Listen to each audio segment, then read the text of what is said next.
What is up, everybody? Is Hobbs here back with you for your Wild Eye Wednesday video. Today we are discussing the 2013 film Headcases. That's right, we are discussing Headcases today. It is a serial killer family-based film. The history and chronicles of Wayne Montgomery, folks. There you can see the back, the title.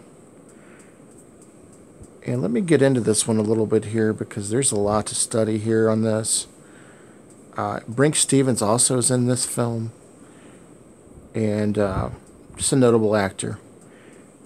And you have a family here that's kind of, how do I put this? But they're a family of mental illness. You know, there's history of abuse there. You have history of just violence. And Wayne is a serial killer. And basically, he has no remorse. He has no sympathy for his victims. Almost kind of like a nonchalant kill. And people start to follow him. Like almost like a cult following, you know, if you will, here. He has no regards for his family. He has no regards for anybody around him. So he is primarily just trying to kill and make it not look notable, just like most of our serial killers out there. But the problem is that now he's growing a cult fan base because people are now writing documentaries about the film, and people are starting to copycat the original Headcase film, because this is a three-part film before this film. You had Headcase, Postmortem, and also The Ritual. So all of these films kind of tie into this particular film about this serial killer. Now, it ends up becoming kind of like a serial killer family, almost like the Firefly group. You know, almost in that realm, the Firefly family, but you cannot really compare.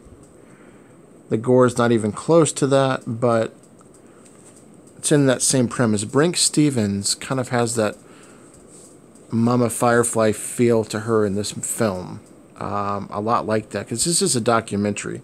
This is like one of those documentaries you'd see on True TV or the Crime and Investigation channel. It's almost like the exact same type of setup, but it's all basically shot on video. So it's an independent film. But really, really well done. Really, really well done.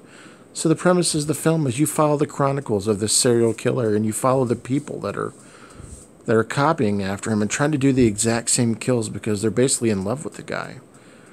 You know, and no specific reason, but they are just in love with him. They go to a woman that does a book and a documentary about him. They go to a book signing for a woman that's doing a documentary about him. She ends up being killed.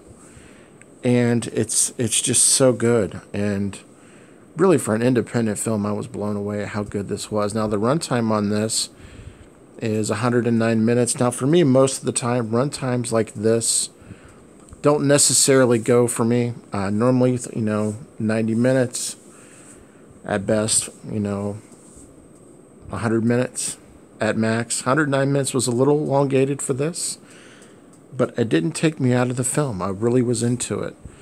If you're looking for gore, this probably isn't for you. There's minimal amounts of gore, minimal amount of nudity, but it's a real psychological film. If you like crime stories, and you like serial killers, which I know people in the community that we have an interest in those type of films and the history, not even just the films, you would dig this. Sean Blue Digital, you would dig this a lot, man.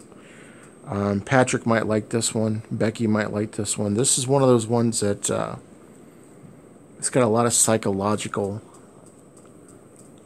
feel to it.